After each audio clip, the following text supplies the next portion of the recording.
doing a machine learning on for handwriting recognition. So I think this is the appropriate figure for this.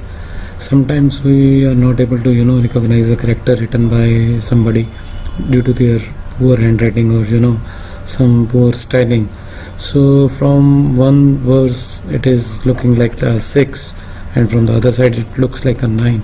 So this thing can be very easily now recognized using machine learning. So we'll show you how you can apply a machine learning to this for a handwriting recognition. I request you to watch till end so that you are able to get a complete insight into this project, and you can make this project for your final year in BTech and in MCA also or MTech also. So we'll proceed further. So to begin with, we are going to the scikit-learn libraries.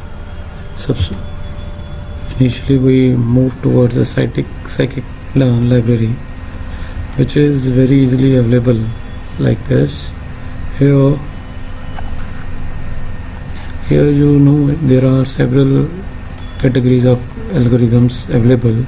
So we'll move towards some examples which are already available here. Recognition of handwriting codes. So in this you can run this code. This code is given to you. You can run this by launching it. I am launching this in a binder, but you can also do it on a IBM Cognitive Lab or Google Colab, wherever you like it. I just want to show you something which is very important to learn, how to do correct programming on this. See here, the Jupyter notebook for that particular code get opened. See here, the Jupyter notebook for that particular code get opened, and when I run this matplot, it includes a matplot library, and after that I run this. Simply import matplot scikit-learn sklearn to import dataset SVM. We are doing this here in this example. It is done with the SVM library, support vector machine. So we here the and sklearn for training and splitting the data. This already I show you some examples on the machine learning. My playlist is available. If you still yet not watched that, I'll advise you to just go and watch that. So this is the data set.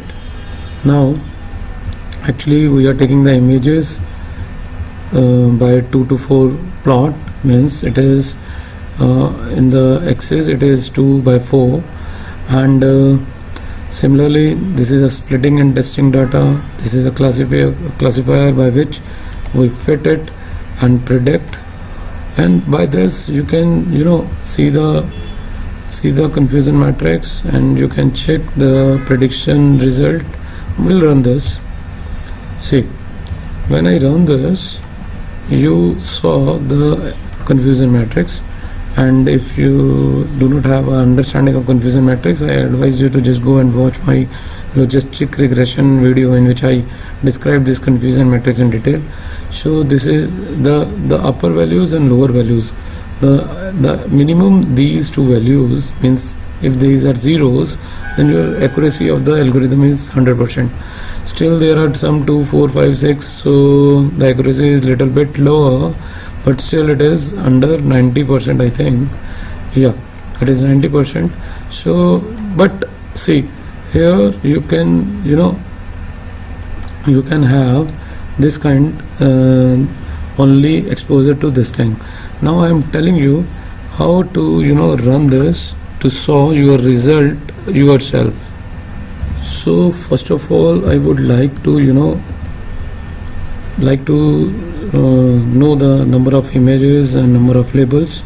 So if I run this will tell you the total number of length of the digits that are available. Images are 1797, and the number of labels means the marking on the digits, they are also 1797. This shows there is no number is there which having no label. So all the numbers are well labeled. Now if you would like to see the type of the images, what kind of images they are, so it shows it is a NumPy array. So NumPy means your images are stored in NumPy array. This is very clear. Now move forward. If you want to examine the shape of images in the matrix form, so it will tell you the shape is 8 by 8. 1797 are the total images, and all are of 8 by 8 images. So we will move forward. By this you have an understanding of the dataset that you have. Further, if you want to see the digit 0, how it encoded, so this will stored in this array, means the digit particularly 0 has these kind of pixel values. So it is stored in 8 by 8, means that image which is represented by 0 is stored in this kind of array.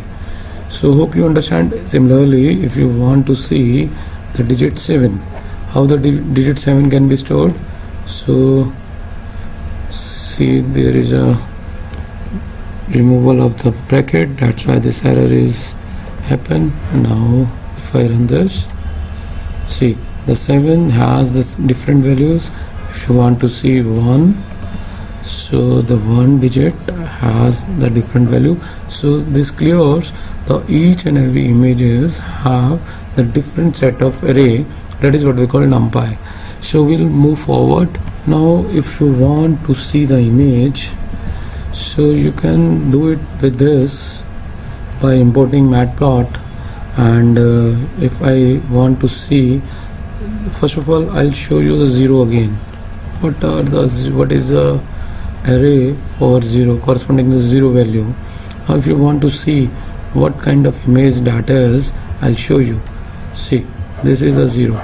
So this 0 has a pixel value in 8 by 8 grid, and it will this value how it is assigned, I'll show you, I'll tell you, explain you. See, this is a 8 by 8 grid. This is 1 2 3 4 5 6 7 8. In 8 these two are black. Those who are completely black, that is represented with 0, and those have slightly varying from black to white, that are shown with the different colors. Here see, this is a gray, so it is 0, this is gray, this is 5. Those who are very close to white, like this is 1 2 3 4, that has a maximum value of 15. So it is a 8 by 8 grid in which 0 stands for your totally black and 15 stands for totally white, and in between these the color define the integer value.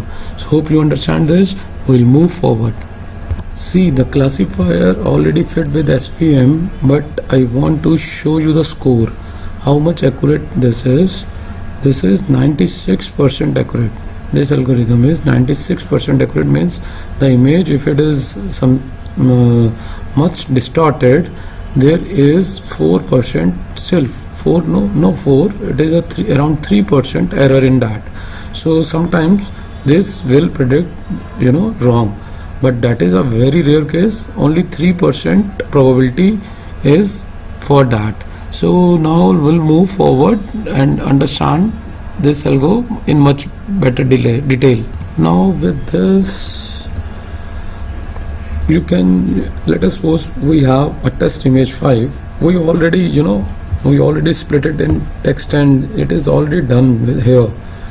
Training and testing already we've done this, and we use the testing size exactly half. That is why this the accuracy is little bit low. If you properly set it with a 70-30 ratio, maybe this accuracy maybe comes much better. Now here what I am showing you, what is the shape of this fifth test, and how our algorithm predicted it. So we'll run this. Once I run this, you have a 8. 8 means this is a character which is a text 5 image. It is like a 8 and the prediction is also like a 8. So if you want to test some another image, let us say the second image, so I'll change it second and second here, and once I run this, you see the second images look like this, which is probably a 4. So label is also 4 and the R prediction is a 4. So this how, you know, only giving this thing and recognizing handwriting digits, I don't think so it is enough. This whatsoever I'll explore later on, this is the main thing that you have to show in the result. And one thing more, you can add some more images into the dataset also and predict that data images, so that will show your creativity.